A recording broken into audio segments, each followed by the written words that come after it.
Buenas tardes, Costa Rica, buenas noches, Argentina. Les saluda su hermano en Cristo, Marco Peña, director de Ministros de la Palabra.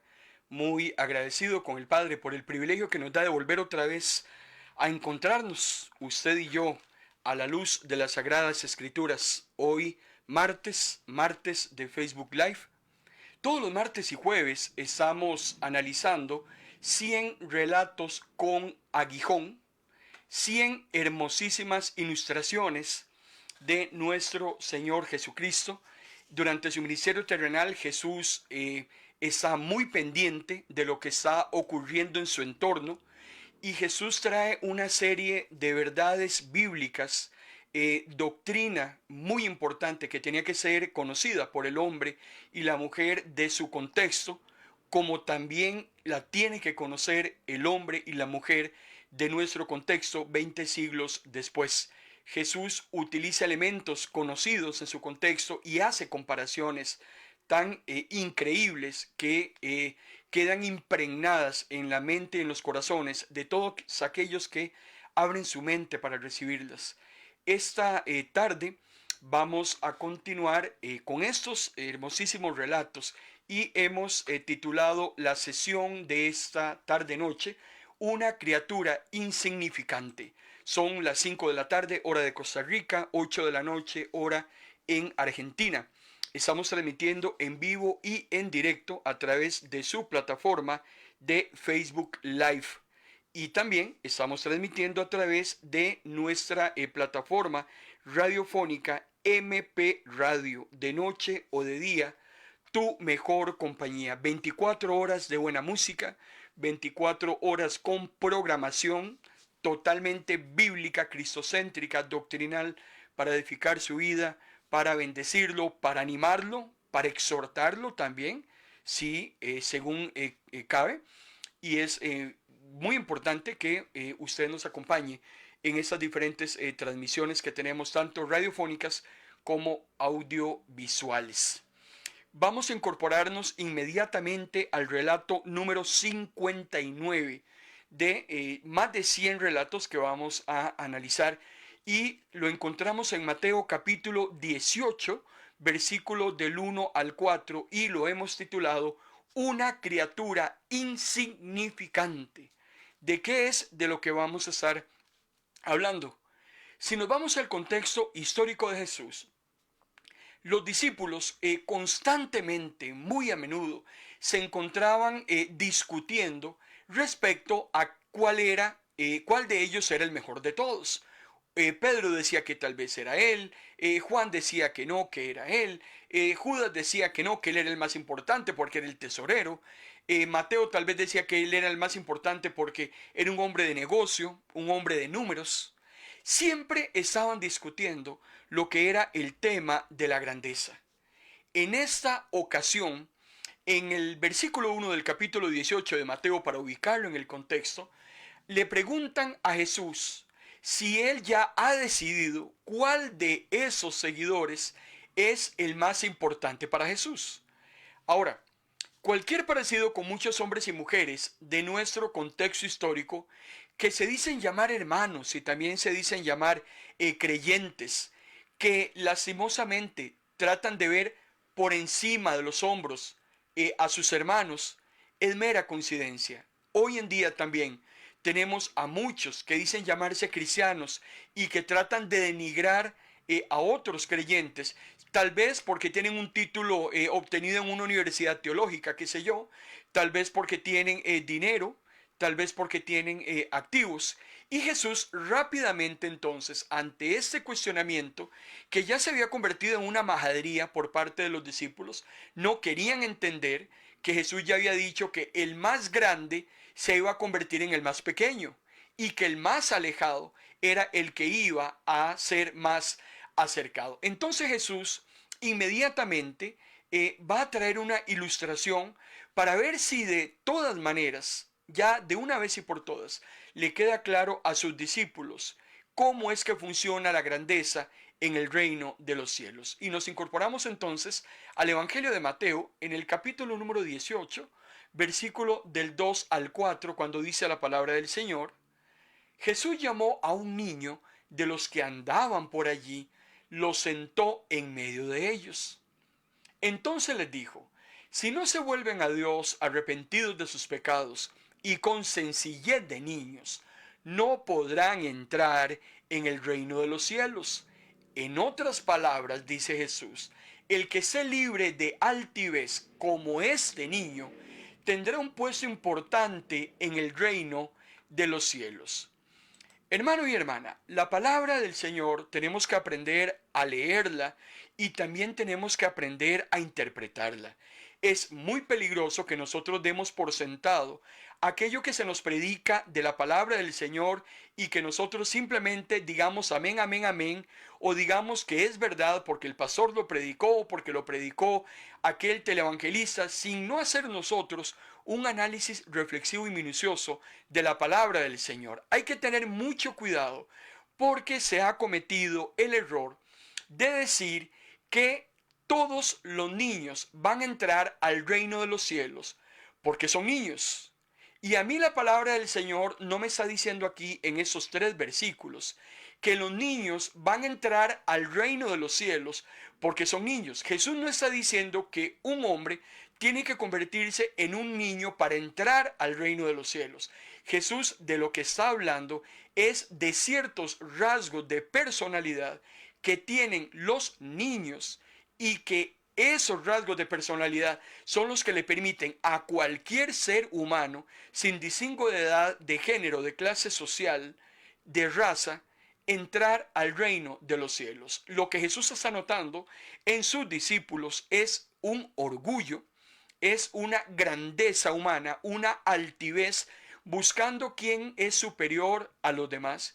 Jesús trae un niño y lo que trata entonces es que ante la situación de ese enaltecimiento, Jesús entonces les trae a una criatura insignificante en su contexto histórico. Los niños como tal, en el contexto histórico de Jesús, más bien eran hasta un problema para los tutores, para los progenitores. Y por eso es que entonces los discípulos se decepcionan cuando Jesús les ilustra la grandeza del reino de los cielos con un niño.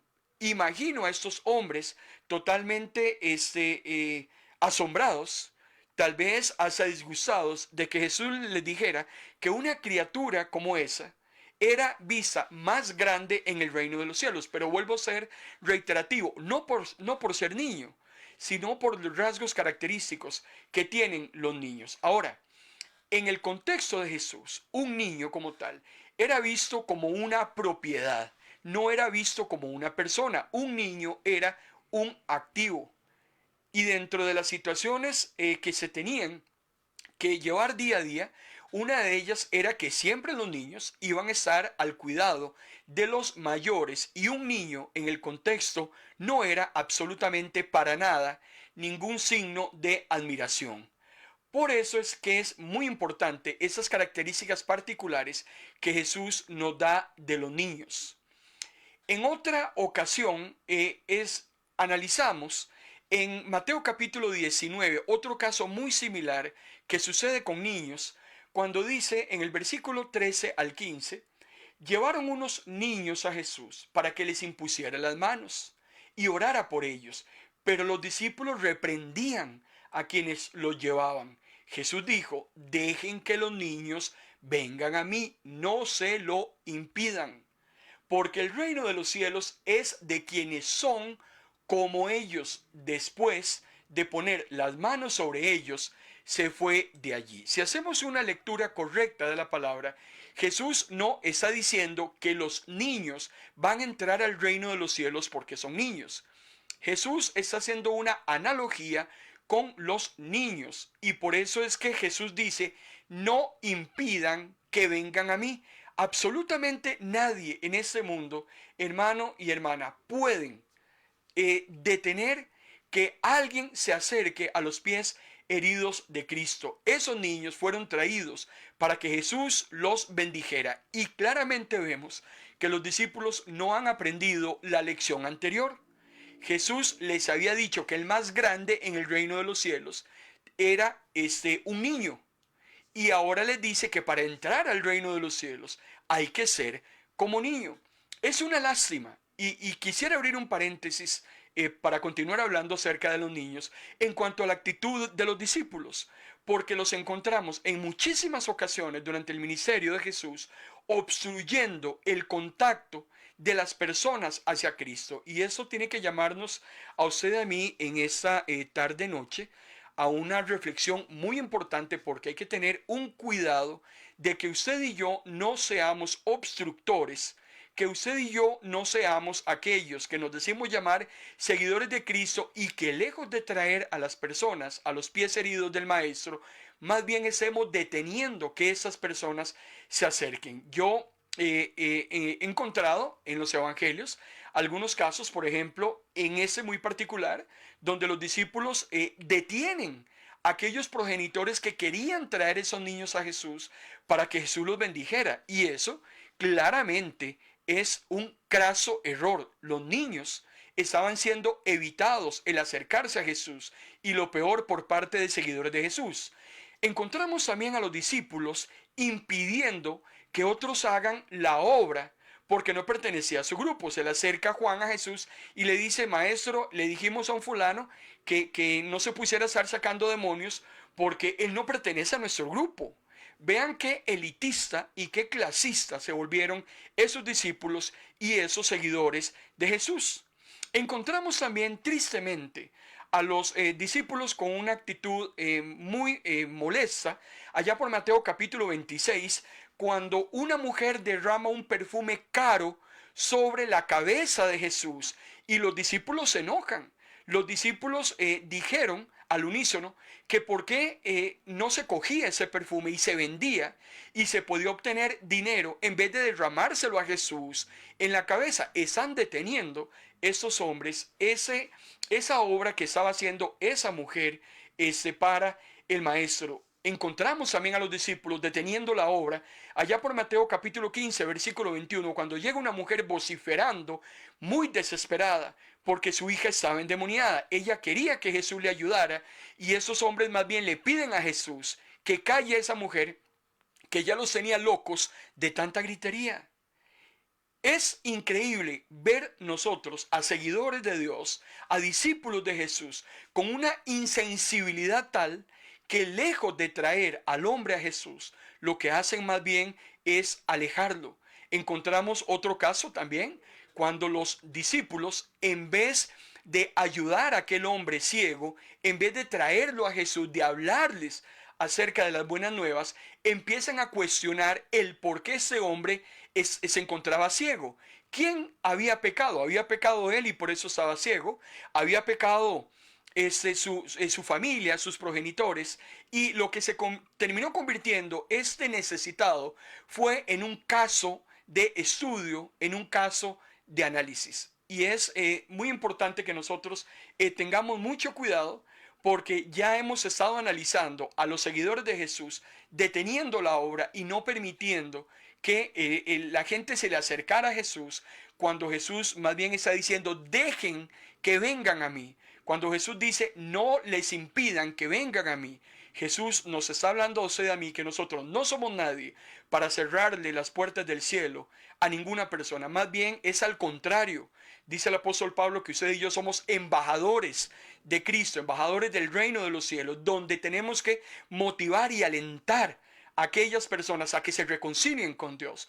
Ese es nuestro cometido, ese es nuestro trabajo, pero jamás detener la obra del Señor. Volviendo otra vez al tema del niño y a esa hermosa ilustración que estamos analizando en esta noche, si analizamos algunos rasgos característicos de los niños, vuelvo a reiterar, el niño no va a entrar al reino de los cielos por ser un niño.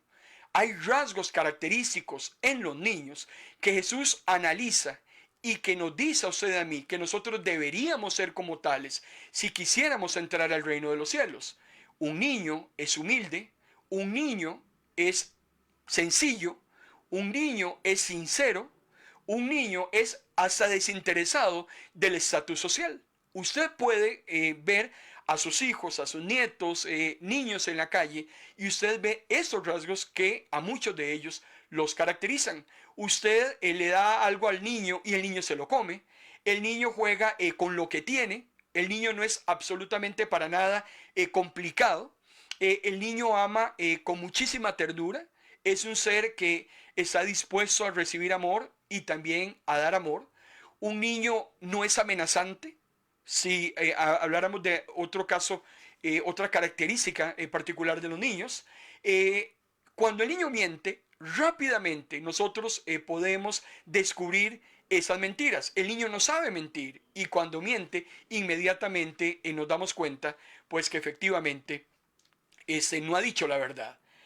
Pero algo que yo sí quiero dejar claro en esta tarde en cuanto a los niños es que hemos utilizado mal la palabra del Señor y hemos caído en el error del mundo allá afuera, donde utilizan al niño como un ejemplo de inocencia.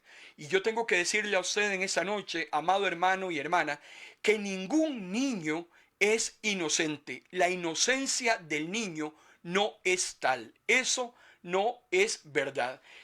Si vamos a hablar de la pureza de un niño, cometemos un error. Si vamos a hablar de la fe de un niño, cometemos un error. Si hablamos de la inocencia de un niño, estamos cometiendo un error.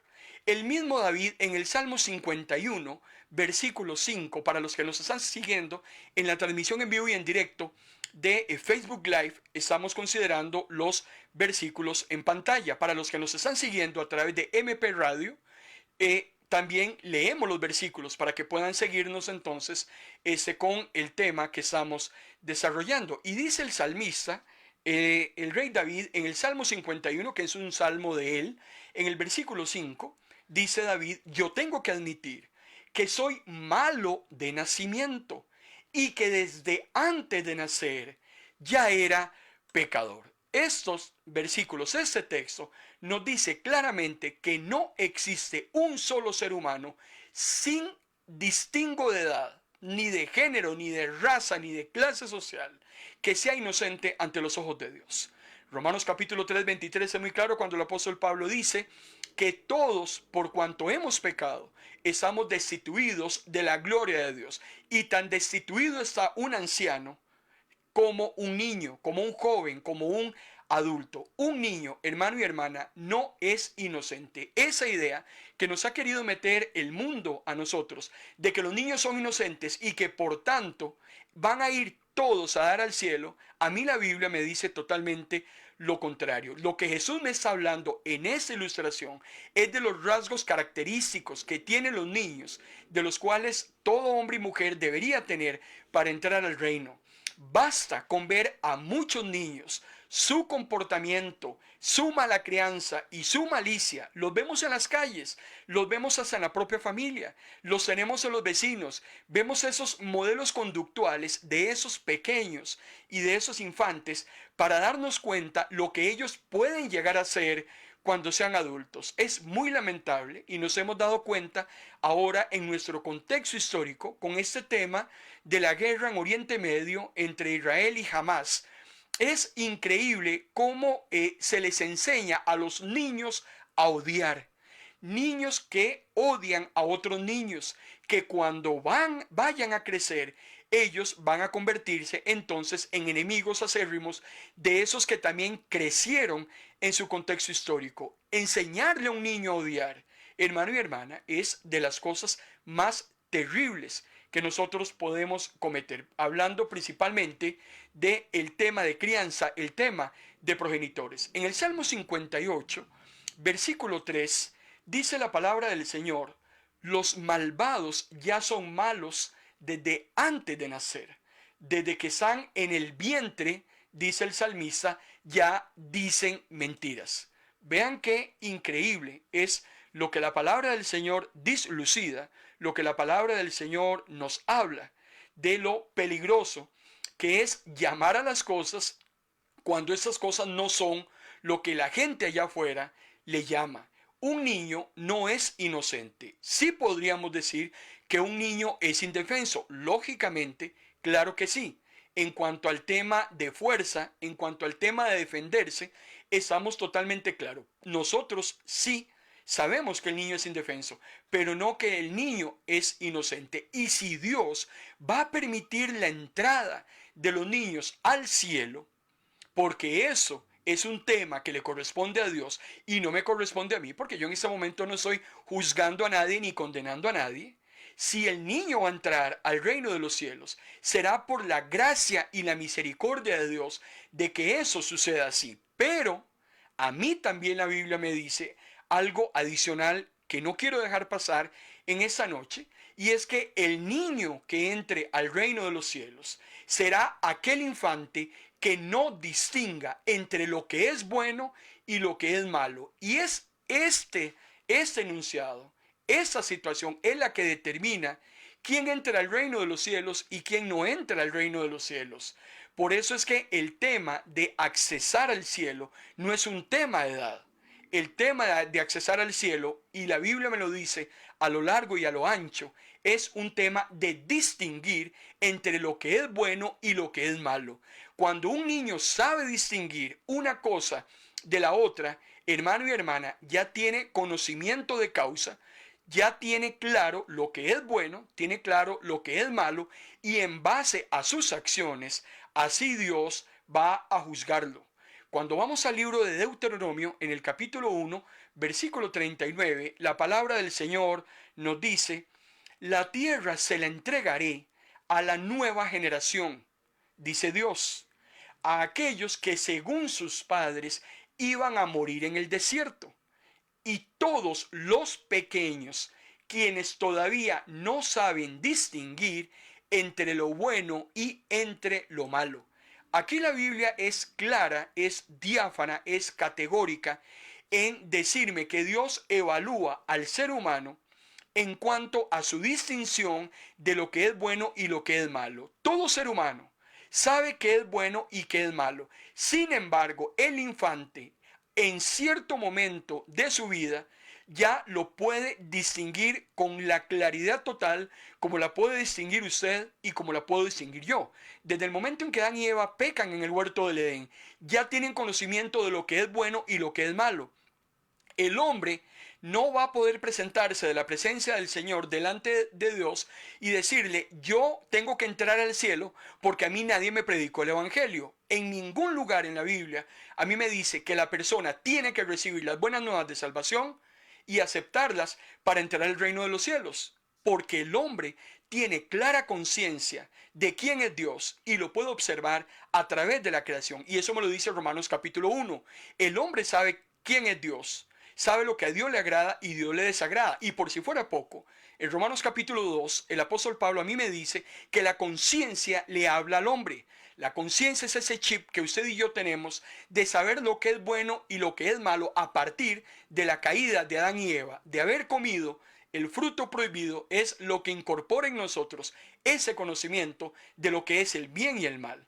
Por eso es muy importante también analizar en el caso de Isaías, que es otro profeta muy interesante. Isaías se refiere a un momento específico en la vida de todo niño, en la vida de todo infante, donde él ya sabe qué es bueno y qué es malo. Recordemos que la regla de medición de Dios hacia el niño es saber cuándo él sabe que aquello que está haciendo con plena conciencia es correcto y cuándo no. Un niño que patea en una juguetería a su padre porque no le compra el juguete que quiere, el niño le está lanzando una patada a su papá y sabe que lo que pretende lograr, aunque tal vez no tenga la fuerza, es infligir dolor a su padre en respuesta a la negativa de haberle comprado ese juguete. En ese momento, el niño tiene clara conciencia de lo que está haciendo. Sabe que al lanzar el golpe, si tuviera la fuerza necesaria, produciría una fractura, produciría, hermano y hermana, una rotura, produciría un gran dolor. Lo está haciendo con conocimiento de causa. Y eso es algo que nosotros lo vemos hoy en día todos los días. Cuando vemos a niños profiriendo malas palabras, cuando vemos a niños con vocabulario soez, cuando vemos a niños en rebeldía en los kinder, en las escuelas, nos queda totalmente claro el conocimiento de causa por el cual ellos lo están haciendo. Hay una época, y eso nos lo está diciendo Isaías, y ya lo vamos a leer, donde claramente, y no estoy hablando de edad, hay una época en la que el infante tiene claro lo que está haciendo. Los pecados de los niños, como de todo ser humano, usted fue un niño, yo fui un niño, los pecados, hermano y hermana, usted y yo sabemos que provienen de nuestra naturaleza pecadora. Nosotros no somos pecadores porque pecamos. Nosotros somos pecadores por defecto. Nacemos con esa naturaleza pecaminosa. Nosotros nacemos en condenación.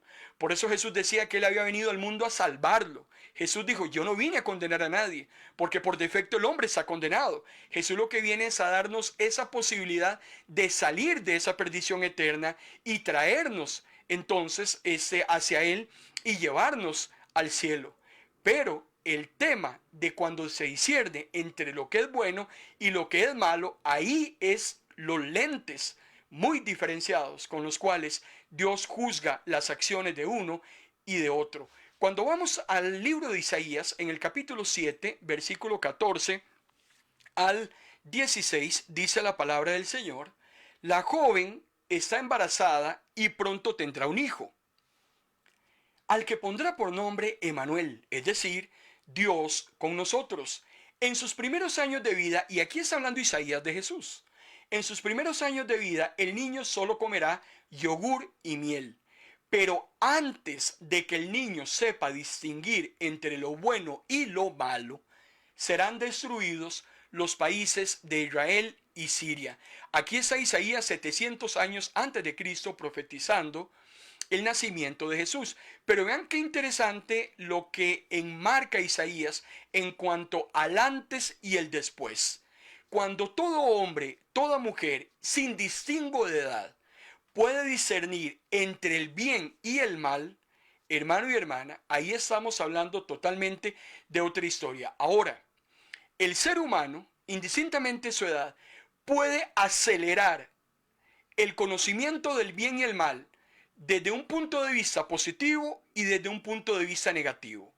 Un niño puede conocer el bien y el mal desde un punto de vista negativo con solamente ver el ejemplo del hogar. Recuerden que los niños y sus modelos conductuales son el reflejo de lo que sucede en la casa.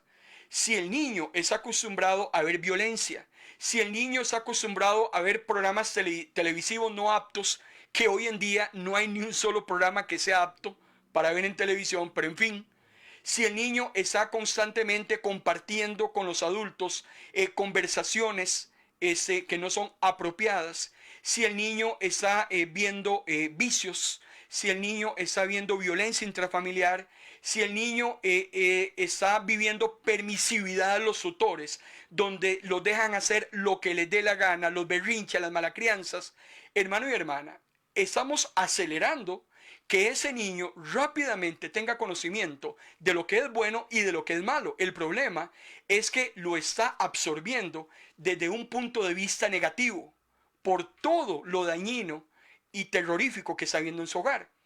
Pero también nosotros, los creyentes, podemos acelerar que el niño tenga un rápido discernimiento de lo que es bueno y de lo que es malo. Yo he llegado a la conclusión que en esta época en la cual nosotros estamos viviendo, muy diferentes a épocas anteriores, hoy hay un aceleramiento en cuanto al conocimiento de lo que es bueno y de lo que es malo. Satanás está trabajando muy duro con los jóvenes, muy duro con la niñez.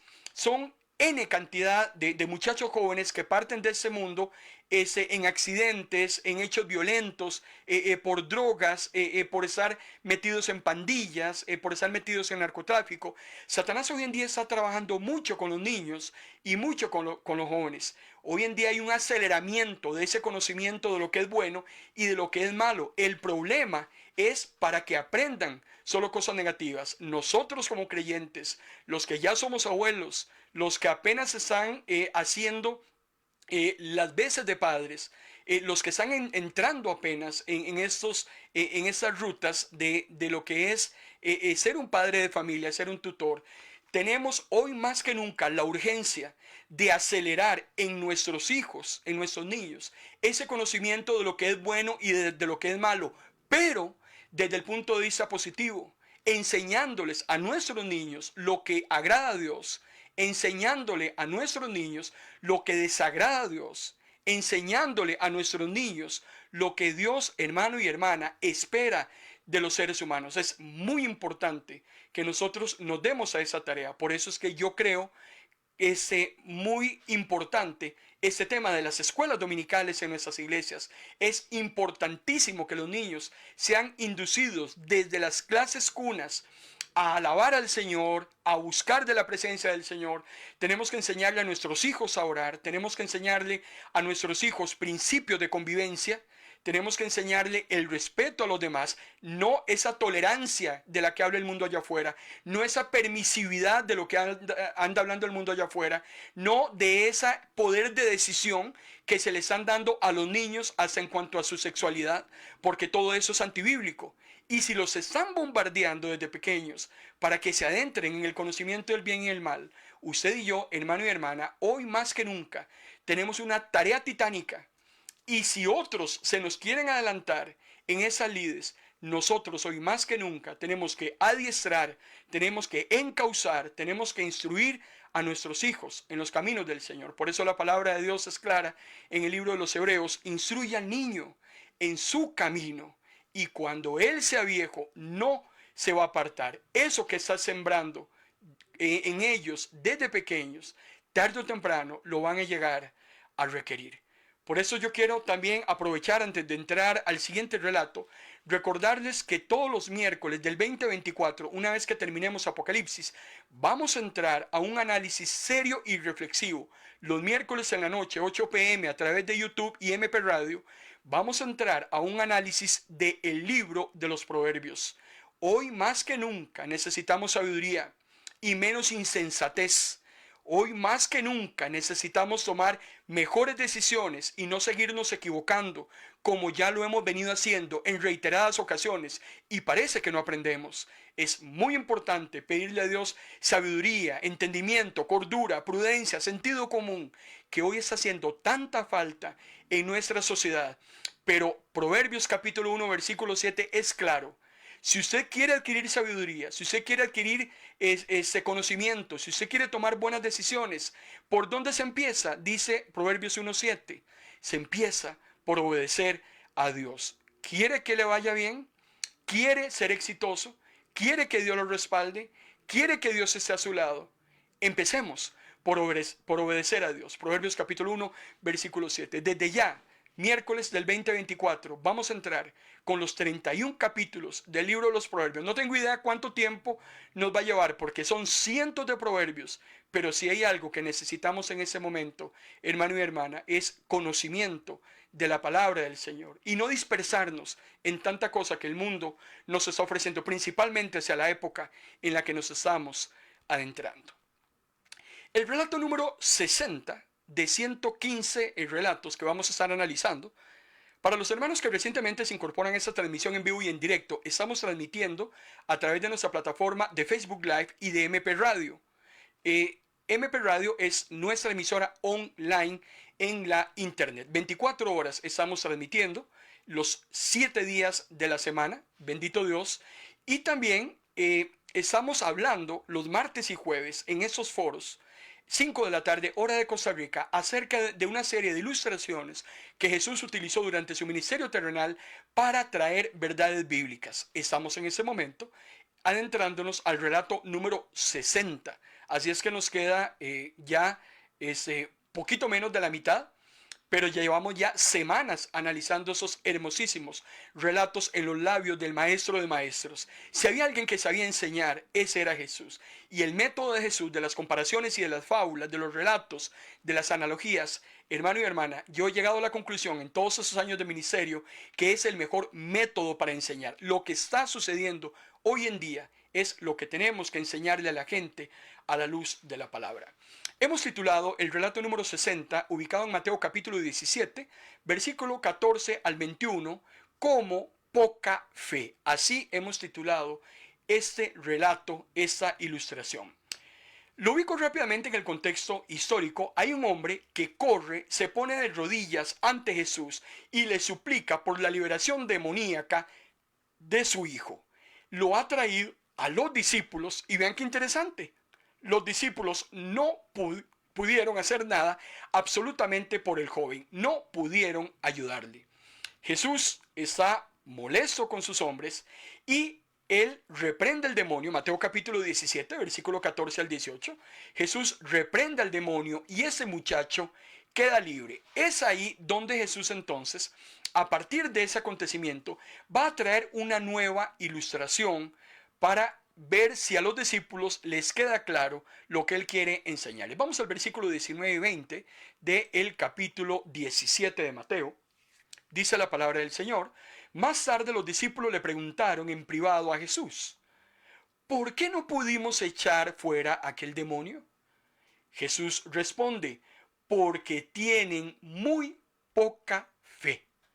Si tuvieran siquiera una fe tan pequeña como un grano de mostaza, podrían decirle a aquella montaña que se quitara de en medio y se quitaría, y nada le sería imposible.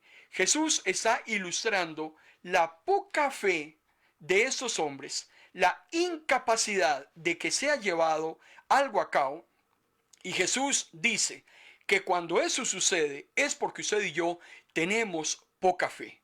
Porque si tuviéramos la fe de la cabeza de un alfiler, un grano de mostaza es del mismo tamaño de una cabeza de un alfiler. Ya habíamos analizado la ilustración del árbol de mostaza.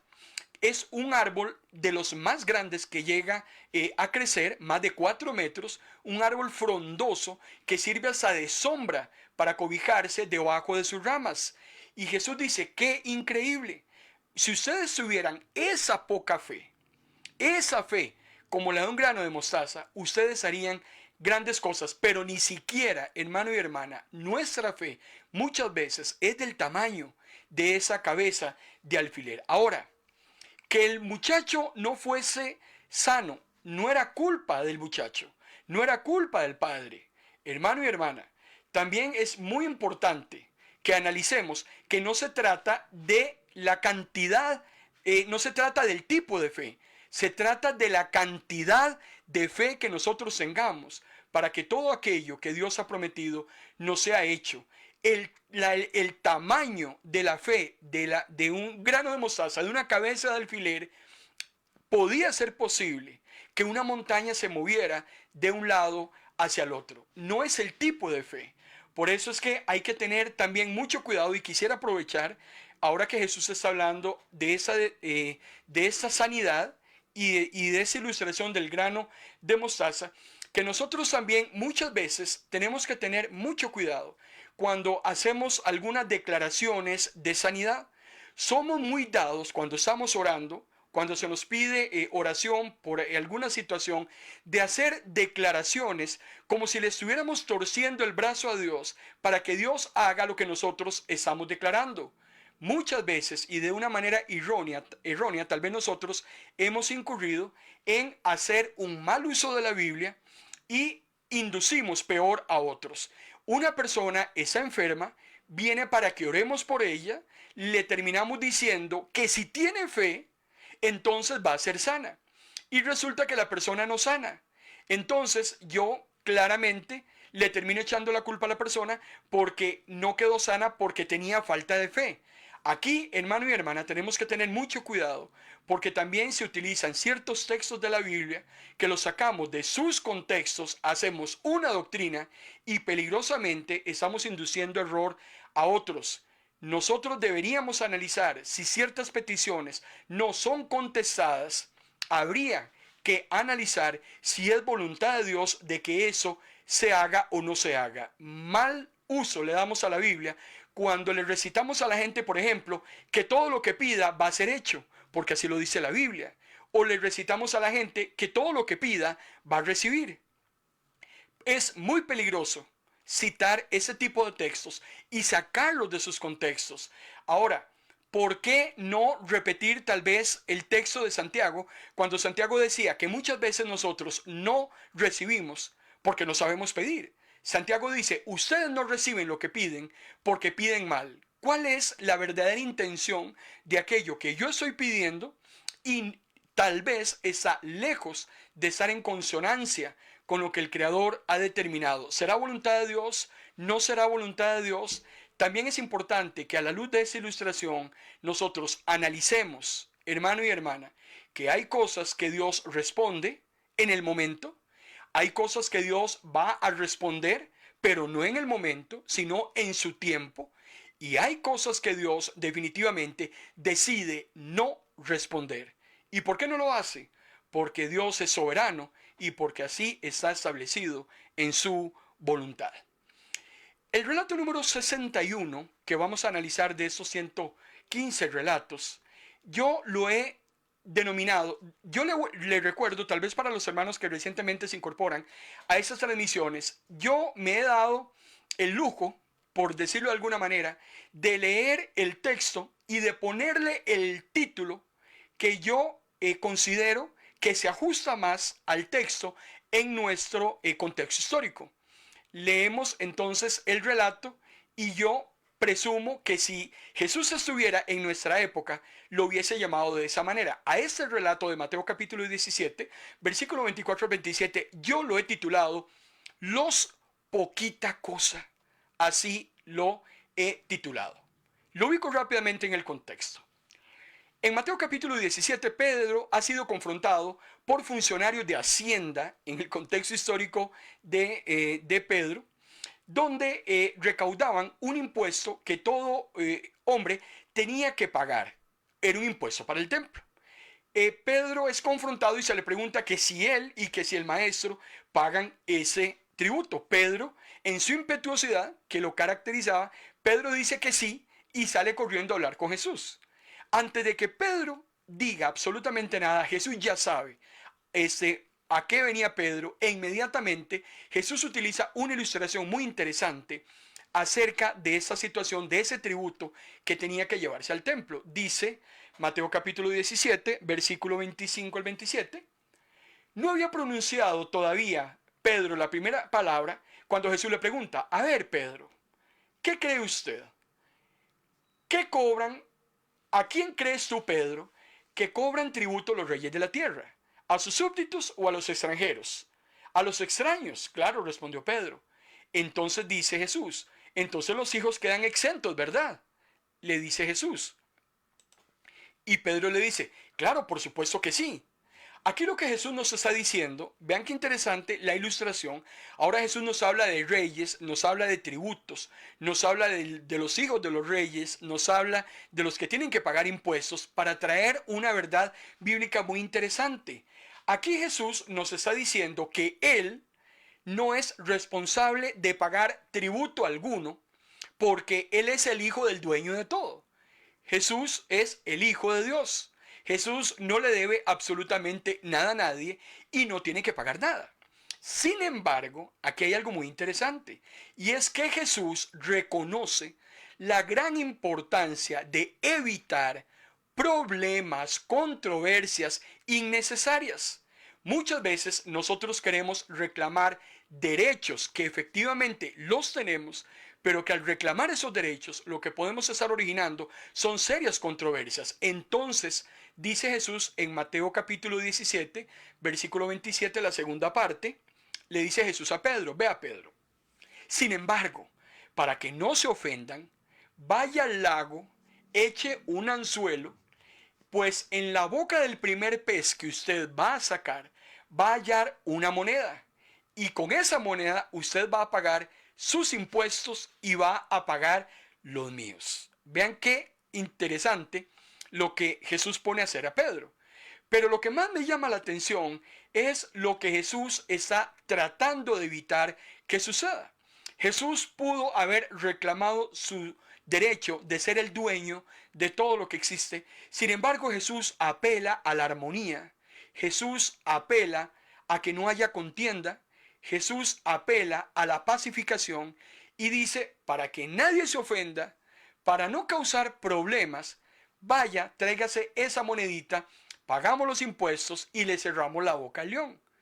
Eso es un llamado muy interesante que Jesús nos está dándose a mí en esta noche, porque Jesús nos está diciendo que es mejor evitar que otros se ofendan y que otros nos cuestionen. Jesús nos dice que es mejor que paguemos lo que haya que pagar para que la gente entonces no hable de nosotros, no hable del Señor mismo, aduciendo que somos un mal ejemplo. Nosotros como hijos de Dios somos ejemplo en ese mundo. Jesús dice, ustedes son sal, sal que dan sabor a un mundo insípido. Ustedes son luz, luz que alumbra en las tinieblas. Nadie tiene una lámpara y la pone debajo de un cajón. La pone sobre la mesa para que esa lámpara alumbre. Pero lo que no somos nosotros y no debemos ser nosotros es mal ejemplo. Terrible andar en boca de todo el mundo y peor aún, que con nuestro testimonio nosotros, hermano y hermana, le demos que hablar a la gente y peor aún, el santo nombre del Señor sea mancillado. Por eso es que nosotros no solamente debemos cumplir con nuestro deber, nosotros debemos ir más allá de ese deber. Jesús ya lo había dicho, si te piden llevar un escudo, el escudo de un soldado romano, una milla, llévelo dos. Si a usted le quitan algo en medio del juicio, usted restitúyalo de una manera doble. Que se vea que usted no solamente quiere cumplir con su deber, sino que uno va más allá. A eso es a lo que está llamando Jesús precisamente a Pedro. Pedro, nosotros podríamos quitarnos el problema de un solo, pero lo que tal vez es mejor que hagamos en ese momento es servir de ejemplo. Y aunque no nos guste, hermano y hermana, porque eso no le gusta a nadie, muchas veces nosotros tenemos que ceder en nuestros derechos para que aquellos que dicen llamarse hermanos, para que aquellos que dicen que se llaman cristianos, para aquellos que yo llamo poquita cosa. Tenemos en nuestros ministerios a personas que son, yo los llamo poquita cosa. Tenemos en nuestras iglesias a personas que yo los llamo poquita cosa. Son personas que por todo se ofenden. Son personas que por todo se sienten lastimados. Son personas que estamos predicando y creen que la predicación es para ellos. Si ellos creen que es para ellos, es un tema del Espíritu Santo, no es problema mío. Uno simplemente predica. Constantemente a uno le dice a la gente, ¿qué pedrada me tiraste el domingo en la predicación? No, perdóneme y discúlpeme. Uno simplemente se convierte en una repetidora de lo que dice la palabra. Si es el Espíritu el que está convenciendo de pecado, esa es otra historia. Y ahí yo no tengo absolutamente nada que ver. Pero qué increíble cómo tenemos personas hoy en día, en nuestras iglesias, en nuestros ministerios, que por todo se ofenden, que por todo se molestan, que no se les puede decir nada, que ya se sienten menospreciados. Personas que tienen una autoestima bajísima. Personas que definitivamente yo no sé qué tipo de trauma traerá en el pasado. Pero hermano y hermana, cuando venimos a Cristo definitivamente somos criaturas nuevas. Pero los pastores, los líderes, los que estamos en posiciones de eminencia, muchas veces tenemos que lidiar con personas y hay que hasta lo que yo llamo ejercitar la paciencia. ¿Cómo tenemos que tenerle paciencia a muchos hermanos que producto de su carnalidad, porque eso es carnalidad, y aquí tenemos que llamar a las cosas por su nombre? Una cosa es ser un débil en la fe y otra cosa es ser un hermano carnal. Una persona débil en la fe es una persona dubitativa que en temas de doctrina no sabe qué hacer o qué no hacer. ¿Guardamos el sábado o guardamos el domingo? ¿Comemos carne o comemos vegetales? Esas son personas débiles en la fe. Pero una persona carnal, una persona de doble ánimo, también podría llamarle, una persona que un día quiere tener un pie en el cielo y otro pie en el infierno, es ese tipo de gente que por todo se ofende. Es ese tipo de gente con la cual tenemos que lidiar todos los días. Para muchos pastores, para muchos líderes, estas poquitas cosas son muy desgastantes. Definitivamente nos desconcentran, definitivamente nos obligan a crear reprocesos. Tenemos que devolvernos, nos causan cisma dentro del mismo ministerio o la misma congregación, se convierten en la famosa cizaña de la parábola de Jesús. El mismo apóstol Pedro en su primera carta, en el capítulo 2, versículos 18 y 19, el apóstol Pedro decía: criados, obedezcan y respeten a sus amos, no solo a los que son buenos y comprensivos, sino también a los que son difíciles de soportar. Pues es digno de elogio que alguien, por ser responsable ante Dios, soporte penas y sufrimientos injustamente. Pues, amado pastor, amada pastora, amado líder de ministerio, amado ministro que nos está sintonizando en esta noche, donde usted se encuentre, hermano y hermana, sépalo y entiéndalo, que usted y yo somos llamados a ejercitar la paciencia, somos llamados hasta ser comprensivos con aquellos que son difíciles de soportar. Y qué cosa más pavorosa, definitivamente, en la que nos vemos inmersos muchas veces, en tratar, hermano y hermana, de mostrar nuestra mejor cara, de mostrar nuestra mejor palabra para aquellas personas que nos están causando gravísimos problemas. El apóstol Pedro dice, con esas personas hay que lidiar. Jesús decía, vea Pedro, vaya mejor, paguemos esa bendita moneda, porque entonces no nos vamos a quitar estos hombres aquí de encima. Van a estar hablando mal del Evangelio, van a estar hablando mal del Señor, van a estar hablando mal de todo, y la verdad es que mejor evitemos ese tipo de controversias. También yo creo que es importante que los pastores y que los líderes, hermano y hermana, podamos discernir si ciertos comentarios y ciertas palabras lo que están haciendo es provocándonos para que digamos algo que no tenemos que decir, para que hagamos algo que no tenemos que hacer, para que tal vez ejercitemos derechos que aunque los tengamos, no los deberíamos ejercitar. Hagamos nuestras las palabras de Jesús. Pedro, para que no se ofendan, vaya, traiga la monedita, pague la monedita, le cerramos la boca al león. Si como decía mi abuela, muerto el perro, se acaba la rabia. Mi abuela también decía, si uno no quiere pelear, dos no pelean. La verdad entonces es que también somos llamados en el amor del Señor a soportar también a este tipo de poquita cosa que tenemos en nuestras iglesias. Si Jesús lo hizo, Pedro también, imagino que cuando escribía su carta, recordaba ese suceso que había tenido con el maestro.